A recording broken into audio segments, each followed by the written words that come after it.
sir. All right, do you enjoy it? Does it ever get old beating Texas? Man, never gets old.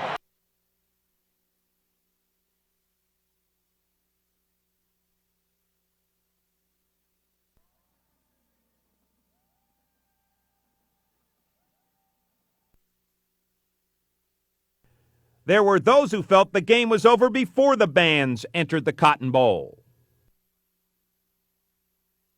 I think Oklahoma's playing at a level no one else is playing at. I think Bob Stoops and his staff are the best coaching staff in the country, and I think then there's everybody else. Bob Stoops credited for winning the big ones, the trophy games.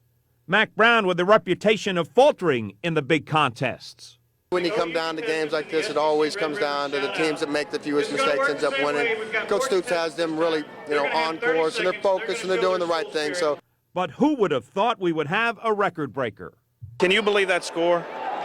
You look up there and see 65-13. Do you ever think that would happen? You never think things like that would happen, but when you got a group of guys like we got, and just how hard we work and just the work ethic we put into it, anything's possible. You feel over this 4-year skid that you've been out-coached by Bob Stoops? I don't know. Bob's done a great job, and he's a great coach.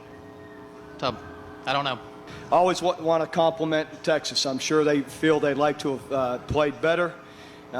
Way too much negative press, I think, back and forth with two programs that are very good. It was a close first half.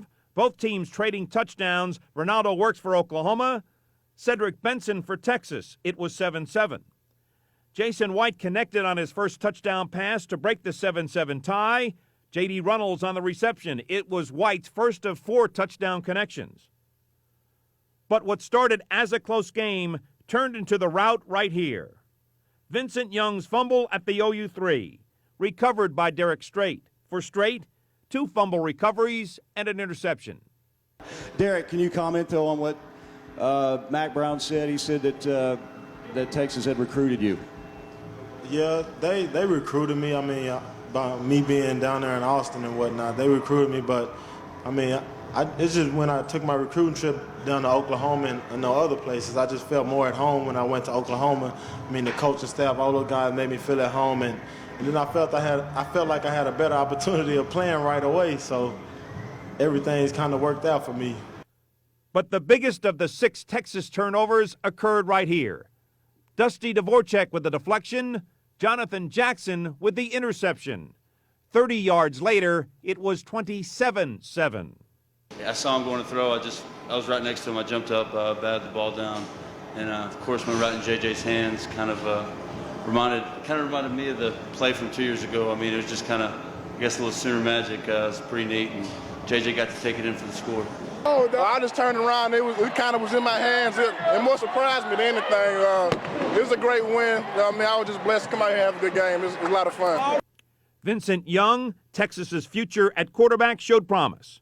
His 27-yard touchdown cut the lead to 27-13. But what would turn out to be the reflection of this contest, the extra point hit the upright, and it was downhill from there.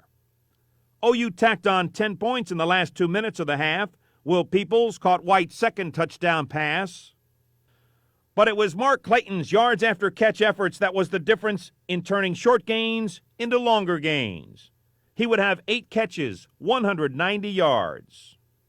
Mark's play tonight was, I'm always watching him, loving how he competes. You've heard me talk about it a lot. He competes for the football. He competes when he has it. I'm watching out there today just shaking my head, just watching him beat people, run with the football, compete for extra yards. Mark just had an incredible night, but it's not surprising to me. I've seen him. He's incredibly talented and runs great routes and takes a lot of pride in catching everything. White to Juwan Rankins for his 3rd touchdown pass of the game. Mark Clayton was a spark for OU in the receiving end. Jason White was a spark throwing the football. And when they needed it most, they came up with some great defense, forcing turnovers. And then in the second half, it was the running game that put the game away. The only question is, would Oklahoma score for the 4th game in a row, over 50 points? Ronaldo Works took care of that. Fortunately, our offensive line, Jamal Brown, Davin, everybody, all of them, Wes Sims, they all went out and they blocked well, just gave it all they got. What turned out to be a perfect way to put the icing on the cake, White to Clayton. It made Clayton's day complete. It made Jason White's campaign for the Heisman Trophy a little stronger. We got to start talking Heisman. I think the Heisman's an ultimate team goal, and these guys, especially this one sitting beside me here, they should get the credit. They do the hard work. I'm just doing my job. The offensive line, they're doing their job. So I think it's the ultimate team goal besides the national championship. And if that's what y'all, y'all's the ones that vote on that. So if that's what y'all want to do, yeah, that's fine. And if there is any such thing as a good headache to have, it's never easy to coach. I think I'm as wore out today as I've ever been. I had to take about 8 aspirin during the game, so it's never easy. Forcing turnovers, creating big plays on offense, defense, it's exciting. It's part of the game, and fortunately we have guys that stepped up and made them. I told the guys to handle it. I know they don't like it. It's a tough position for us to be in. It's a game that's really important to us. It's a game that's really important to our fans, and we didn't play well in it. So what we've got to do is go back and try to get back to 5-2 next week against Iowa State on the road. Does it fit? Oh, yeah, it fit. It fit real good.